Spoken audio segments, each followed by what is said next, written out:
ایک ہے نماز ہم پڑھ لیتے ہیں، آپ نے سارا پڑھ لیا، سارا تعدیل ارکان بھی کر لی، لیکن اگر آپ کا اللہ کے ساتھ ڈائریکٹ کمیونین اور ڈائریکٹ کمیونیکیشن قائم نہیں ہوا تو نماز، جس کو کہ کہا گیا کہ الصلاۃ معراج المومنین، جو قرب حضور کو حاصل ہوا معراج میں، وہ ایک بندہ مومن دنیا میں رہتے ہوئے حاصل کر سکتا ہے نماز، اگر اس کی روح جو ہے واقعتاً ہمکنام ہو رہی ہو۔ الحمدللہ رب العالمین الرحمن الرحیم مالک یوم الدین اہدنا الصراط المستقیم ایاک نعبد و ایاک، اگر ہم واقعتاً ایسے کہہ رہے ہو کہ ہمیں احساس ہو کہ ہم اللہ کے حضور میں حاضر ہیں اور عرض کر رہے ہیں، سجدہ کریں تو حدیث میں آتا ہے کہ ایسے محسوس ہو کہ گویا کہ میں نے اپنا سر اللہ کے قدموں میں رکھ دیا، یہ ہے نماز۔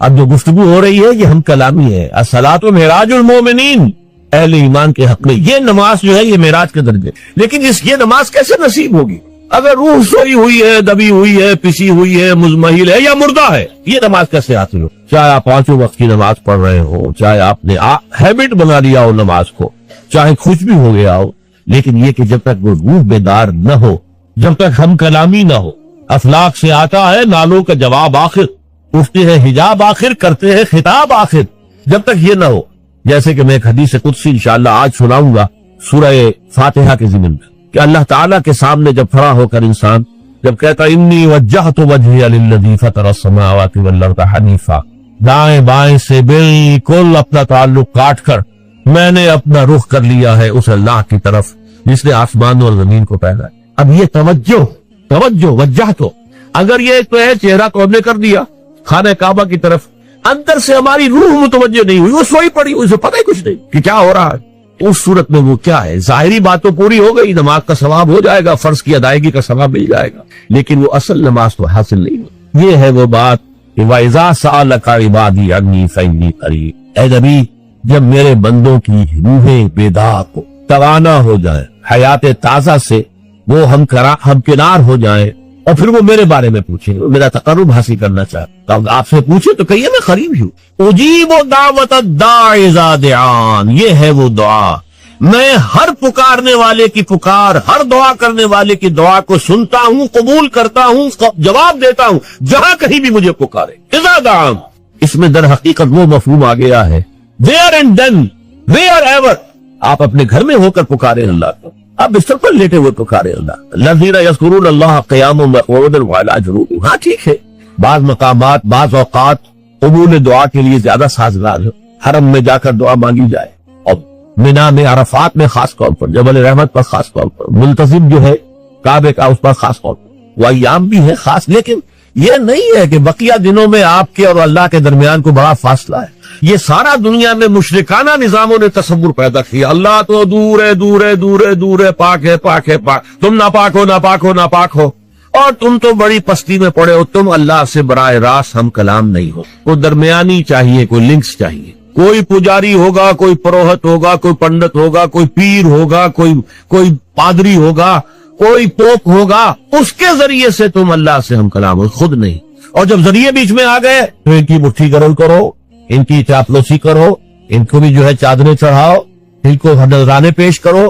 یہ ہے بدترین ایکسپلائٹیشن جو مذہب کے ذریعے سے نوع انسانی کی۔ یہ 2 ایکسپلائٹیشن دنیا میں ہوئی ہے تاریخ انسانی میں، ایک بادشاہوں کی طرف سے خراج دو ہمیں، محنت تم کرو گے کھیت میں، آدھا حصہ ہمارے پاس آئے گا، ہم عیش کریں گے، ہم سٹینڈنگ آرمیز رکھیں گے تاکہ ذرا تم بغاوت کرو تو تمہارا سر کچل دیا جائے۔ یہ ایکسپلائٹیشن بدترین، مانگنے والا گدا ہے، صدقہ مانگے یا خراج۔ دوسری طرف ہم بادشاہ ہیں، ہم چندر بنسی سورج بنسی خاندان ہیں، ہم راجپوت ہیں، حکومت کرنا ہمارا حق ہے۔ اور یہ پنڈت پروہت جو ہے وہ بھی کہیں گے کہ ٹھیک ہے، نصف لی و نصف لک وھذا قوم جاہلون، یہ عوام جو ہے ان کا خون چوسو، ہمیں یہ نذرانے پیش کریں، بتوں کو آ کے چڑھائیں اور تمہیں خراج دیں اور ٹیکس دیں۔ They are to be exploit ہو۔ اسلام نے آ کر دونوں کا خاتمہ، کوئی ملوکیت نہیں۔ زکوٰۃ ہے تو غربا کے لیے، بادشاہ کے لیے نہیں ہے، یہ تو غربا کے لیے، لہذا کوئی ٹیکس نہیں۔ نمبر 2، اللہ سے ہم کلام ہونے کے لیے کسی دربان، کسی جو ہے پہرے دار کی مٹھی گرم کرنے کی ضرورت نہیں، جب چاہو ہم کلام ہو جائے۔ دل کے آئینے میں ہے تصویر یار، جب ذرا گردن جھکائی دیکھ لی، یہ تو تم ہماری طرف متوجہ نہیں ہوتے، ہم تو ہر وقت کہتے ہیں، ہر شب کو آخری لمحات جو ہے، آخری جو گھنٹے ہیں رات کے، سمائے دنیا تک ہم نزول فرما لیتے ہیں تمہارے لیے، اور پکارنے والا پکارتا ہے حل من مستغفر فاغفر لہ، ہے کوئی استغفار کرنے والا کہ میں اسے بخش دوں؟ حل من سائل فاعطیہ، ہے کوئی مانگنے والا کہ میں اسے عطا کروں؟ تم ہی سوئے رہتے ہو، الٹا غفیل رہتے ہو، تمہیں ہماری طرف توجہ نہیں ہے۔ اگر ہماری طرف متوجہ ہو جاؤ تو جیسے کہ اقبال نے کہا کہ میرے لیے یہ دربان جو ہے پیران کلیسا کو کلیسا سے اٹھا دو، کیوں خالق و مخلوق میں حائل رہے پر ایسا معاشرتی نظام کہ جس سے بدکاری کو، زنا کو بالکل نکال دیا، خاندانی نظام کو مستحکم کیا جائے۔ پھر آپ اس سے آگے بڑھیے، اس میں وہ احکام بھی ہے جن کا تعلق معاشیات سے ہے، سود حرام ہے، سٹہ حرام ہے، فارورڈ ٹریڈنگ کی اکثر شکلیں حرام ہے، یہ پہلے سے جو فصلوں کے سودے ہو جاتے ہیں حرام ہے۔ یہ ساری چیزیں کیا ہیں؟ ان کا تعلق معاشیات سے ہے۔ پھر اس میں سیاست بھی ہے، قانون فوجداری بھی ہے، قانون دیوانی بھی ہے، قانون وراثت بھی ہے، قانون شہادت بھی ہے۔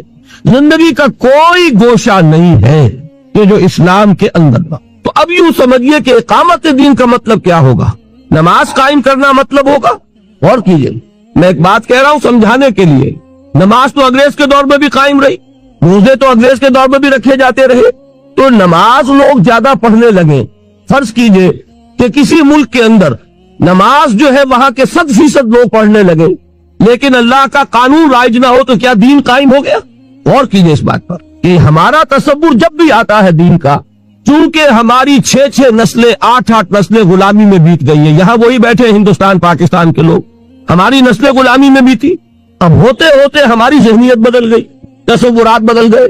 وہ تو ایک نسل میں ہی فرق ہو جاتا ہے، خدا یہ کہ 6 نسلیں گزر گئی ہوں، کس حالت میں گزری کہ نماز بھی ہے، روزہ بھی ہے، زکوٰۃ بھی ہے، حج بھی ہے، شادی بیاہ بھی ہے، نکاح بھی ہے، عقیقہ بھی ہے، عیدین بھی ہے، یہ سب کچھ تو ہے، لیکن اسلام کا قانون نہیں، نہ فوجداری، نہ دیوانی، نہ قانون وراثت، نہ اس کے معاشی احکام کی کسی کو پرواہ۔ بینک قائم ہے، دھڑلے سے قائم ہے، بڑے بڑے حاجی اور نمازی لوگ اس بینک سے قرضے لے کر کاروبار کر رہے ہیں، بڑی بڑی مسجدوں کے متولی اور منتظم وہ ہاؤس بلڈنگ فائنانس کارپوریشن سے قرض لے رہے ہیں، مکان بنا رہے ہیں، محل تعمیر کر رہے ہیں۔ یہ ہوا کہ نہیں ہوا؟ یہ اس طریقے سے ذہنیت بدلی کہ وہ تصور ہی ذہن سے نکل گیا کہ یہ بھی کوئی دین کا حصہ ہے، ہمارا تصور یہی رہ گیا۔ لہذا کسی شخص کے دل میں دینی جذبہ پیدا ہوتا ہے تو بڑا تیر مارے گا، نماز زیادہ پڑھنی شروع کر دے گا، ابھی پہلے فرض پڑھ رہا تھا تہجد بھی پڑھنی شروع کر دے گا، لیکن یہ خیال نہیں آئے گا کہ میرا دین صرف نماز روزے کا دین نہیں ہے، میرا دین تو مکمل زندگی کا دین ہے، میرا دین تو پامال ہے، اللہ کا دین تو مغلوب ہے، اللہ کا قانون جو ہے اس کے دھجیاں بکھر رہی ہیں، انسانوں کے بنائے ہوئے قانون چل رہے ہیں۔ اس پورے 3 جو حصے ہیں، سماجی نظام، معاشی نظام، سیاسی نظام، اس میں پورے دین کو قائم کرنا اقامت دین ہے۔ یہ ہے ان اقیم الدین ولا تتفرقوا فیہ۔ یہ کیسے ہوگا؟ جبکہ مل جل کر کام کرو، ایک جمعیت ہو، تفرقہ ہو آپ کا، انہی چیزوں میں تفرقہ ہو جس پر کل میں بیان کر چکا ہوں، نور و بشر کا جھگڑا نہ چکے، علم غیب کا مسئلہ ہی حل نہ ہو، تو کہاں جمع ہوگے اور کہاں دین قائم کرو گے؟ دست و گریبان رہو گے آپس میں۔ لہذا ان اقیم الدین ولا تتفرقوا فیہ، یہ اقامت دین ہے۔ اس میں ذرا ہو سکتا ہے کہ کچھ حضرات اگر قرآن مجید کے تراجم کنسلٹ کریں تو انہیں احساس ہو کہ شاید میں نے ترجمے میں کچھ اونچ نیچ کر دی ہے، اس لیے کہ بعض حضرات نے ترجمہ کیا ہے قائم رکھو دین کو۔ غور کیجئے، قائم کرو دین کو اور قائم رکھو دین کو، فرق کیا ہے اس میں؟ قطعاً کوئی فرق نہیں۔ دین قائم ہے تو قائم رکھو، قائم نہیں ہے تو رکھو کس کو؟ پہلے قائم کرو پھر قائم رکھو۔ سیدھی سی بات یہ ہے، خیمہ ہے، خیمہ اگر کھڑا ہے تو اسے کھڑا رکھنا ہے، اگر تیز آندھی آ رہی ہے تو آپ کیا کریں گے؟